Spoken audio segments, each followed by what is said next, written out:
दक्षिण भारत भारत का एक बेहद ही खूबसूरत हिस्सा है जो पर्यटकों को अपनी भव्यता और प्राकृतिक सुंदरता के लिए आकर्षित करता है। जिस तरह दक्षिण भारत में समुद्री तट और प्राकृतिक हिल स्टेशन प्रसिद्ध है, उसी तरह तिरुपति बालाजी का मंदिर सबसे ज्यादा लोकप्रिय है।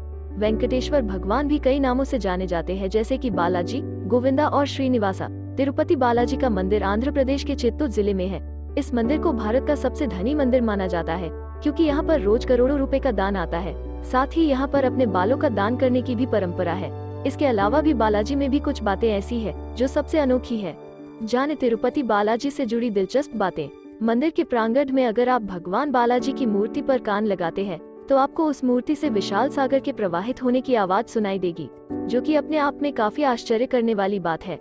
इसी कारण भगवान बालाजी की मूर्ति में हमेशा नमी बनी रहती है। इस मंदिर में आकर आपको एक अजीब से शांति का एहसास होगा। खुद प्रकट हुई थी मूर्ति। मान्यता है कि यह मंदिर में स्थापित काले रंग की दिव्य मूर्ति किसी ने बनाई नहीं, बल्कि वो खुद ही जमीन से प्रकट हुई थी। स्वयं प्रकट होने के वजह से इसकी बहुत मान्यता है। वेंकटाचल पर्वत को लोग भगवान का ही स्वरूप मानते हैं और इसलिए उस पर जूते लेकर नहीं जाया जाता। शेषनाग का प्रतीक है। इस मंदिर के बारे में कहा जाता है कि यह मेरु पर्वत के सप्त शिखरों पर बना हुआ है, जो कि भगवान शेषनाग का प्रतीक माना जाता है। इस पर्वत को शेषाचल भी कहते हैं। इसकी 7 चोटियां शेषनाग के 7 फनों का प्रतीक कही जाती है। इन चोटियों को शेषाद्री, नीलाद्री, गुरुलाद्री, अंजनाद्री, वृष्टाद्री, नारायणाद्री और वेंकटाद्री कहा जाता है। इनमें से वेंकटाद्री नाम के चोटी पर भगवान विष्णु विराजित है और इसी वजह से उन्हें वेंकटेश्वर के नाम से जाना जाता है। साक्षात भगवान का निवास। इस मंदिर में भगवान वेंकटेश्वर स्वामी की मूर्ति पर लगे बाल को असली बताया जाता है, क्योंकि ये बाल कभी उलझते नहीं है, हमेशा एक समान मुलायम बने रहते हैं। इस कारण लोगों का मानना है कि यह साक्षात भगवान का निवास है। तिरुपति बालाजी।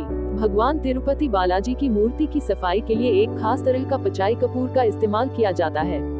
यदि इस कपूर को पत्थर या दीवार पर रगड़ा जाए तो वह उसी समय चटक जाता है, लेकिन भगवान बालाजी की मूर्ति को इस कपूर से कुछ भी नुकसान नहीं होता है। प्रतिमा में नजर आती है देवी लक्ष्मी।